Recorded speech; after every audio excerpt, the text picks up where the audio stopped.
Hey everyone, KyleofAsgard here. Long time since I've done a video, I know. This video is basically just a run through of how I made the Witcher 3 silver and steel swords.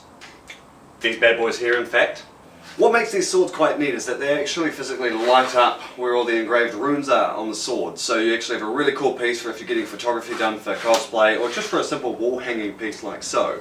They use some, I believe they're LM650 or 3650 or 18650 batteries, lithium ion rechargeables all stored in the handle, electronic switch, you can unplug the pommel and that's how you charge them up.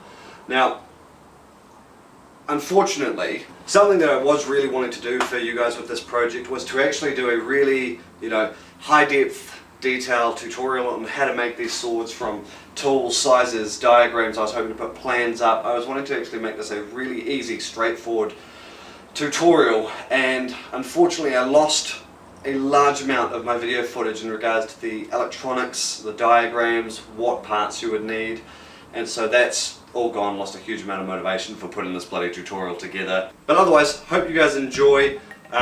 Feel free to ask any queries that you may have and let us know in the comments below if there's something you would want to see me build in the future.